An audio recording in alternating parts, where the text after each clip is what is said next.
Eleanor Tutt is joining us. Eleanor is with the Regional Housing Community Development Association Alliance. Okay, so Eleanor works with people at a real grassroots level that are cause-based, that are social, venture-based, that are trying to do things in neighborhoods and trying to do things on a small scale. And maybe they don't have huge data sets, but they can, Eleanor helps them tease correlations out of interesting things between smaller data sets with different ways of looking at data. And they work with some really interesting people, and I think that what's most fascinating about that is that they're able to turn this idea of getting these big benefits into things at a real grassroots level that we can turn data, and I think you talked about it before we got started, that traditionally in an agency you think about data as how to make sure you're compliant. It's like a club, it's like a club you can meet with. What are your surveys, what are your surveys, what are your surveys, and now turning people on to seeing that actually helps them deliver their mission. So, are you ready? Ready. Okay, so once again, Eleanor Tutt.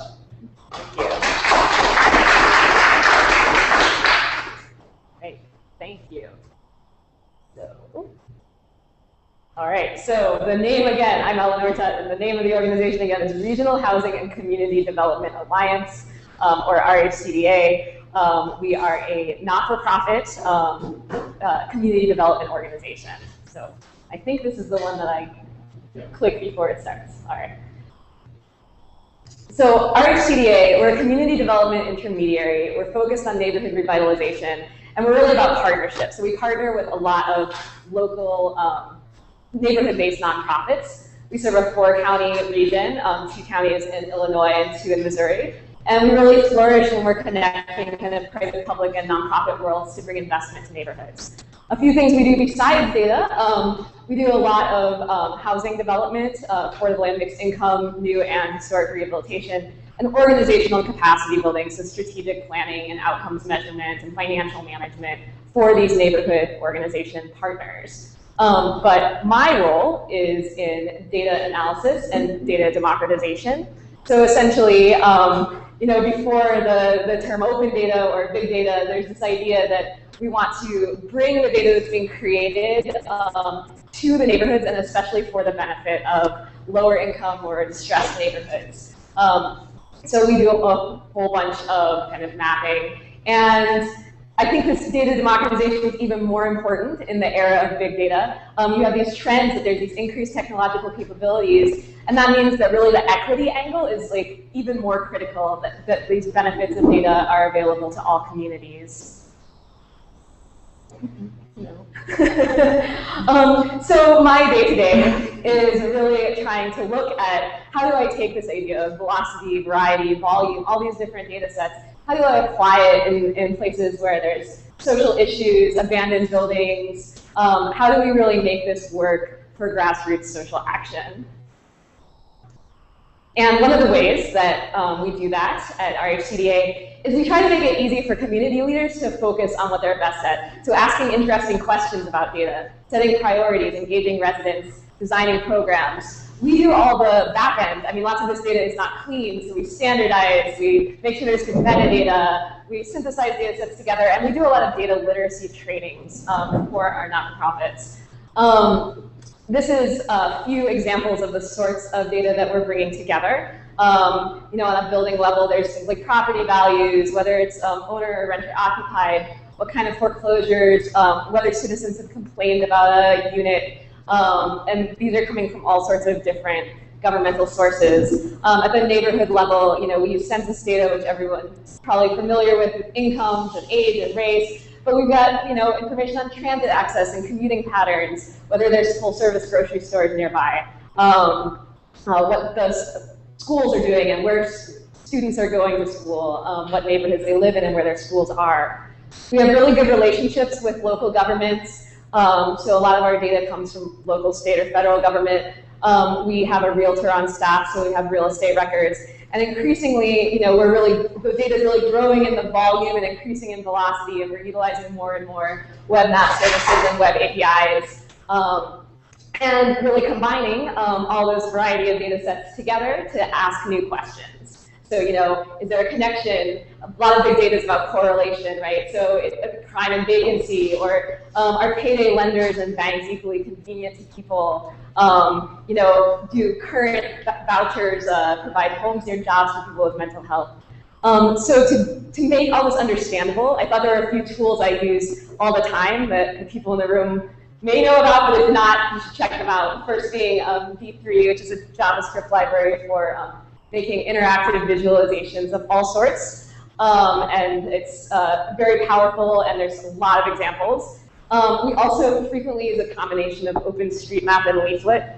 OpenStreetMap being kind of the crowdsourced Google Maps, and if you combine it with Leaflet, you really can display both a base layer that the community helps build, along with your own data very quickly and easily.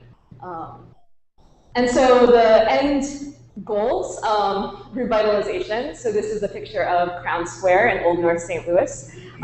We worked with the Old North St. Louis Restoration Group throughout. There's data involved in deciding, planning the project, collaboration. So we also track how different organizations are connected to each other. This is using D3 to make this visualization. So we track over time how collaboration has increased in our region and in different neighborhoods, and who the new partners at the table are.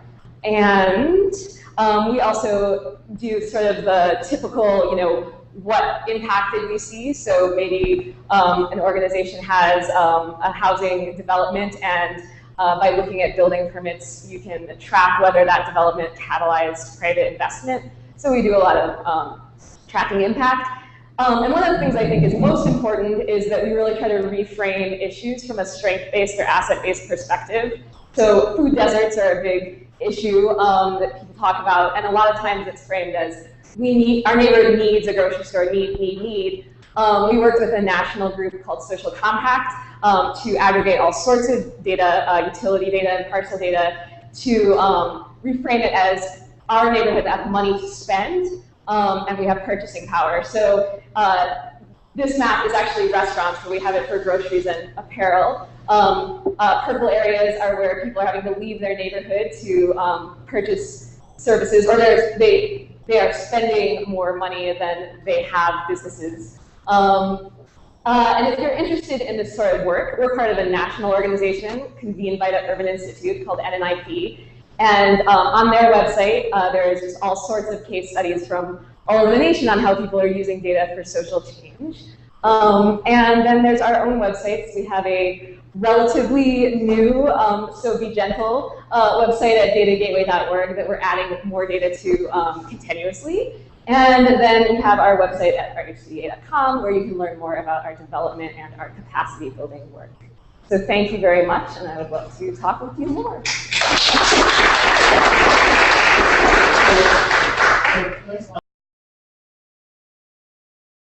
Eleanor, what's an example of a question that you might help people ask or answer? You talked about helping them see it, ask a question, and help answer a question.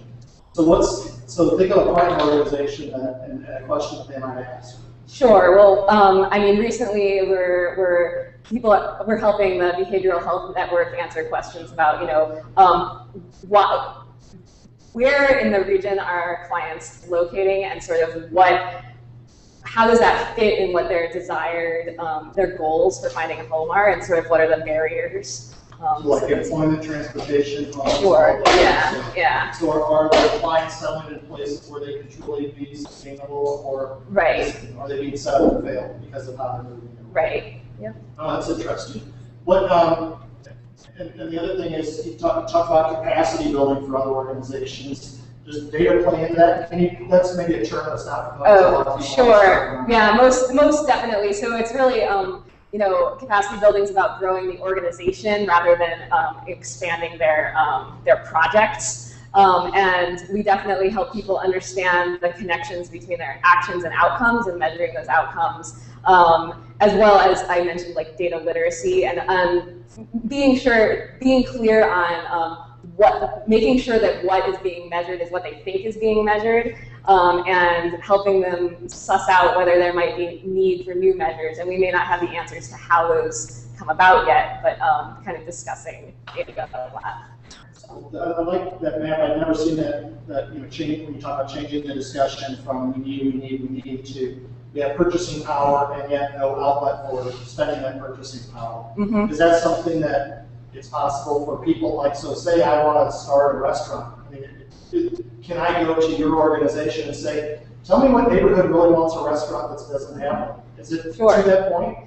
You can go. You can actually, a lot of that data is on that datagateway.org. But yes, you can contact me and I can explain, more the methodology and the different. There's many different data sets that went into it. But we can help you, look at drive times and what if you're looking at several locations or if you have a, So this isn't just social services. This is also teaching into entrepreneurship. Yeah. To let people know how, give them introductions to how they can serve communities. Yeah, we consider like economic development as a big part of that kind of community development that our organization. So it's the market-driven thing. So it's like, what's the market demand, and where does it exist for what I do, for what I could do? That's interesting. Anybody else? Otherwise, let's get.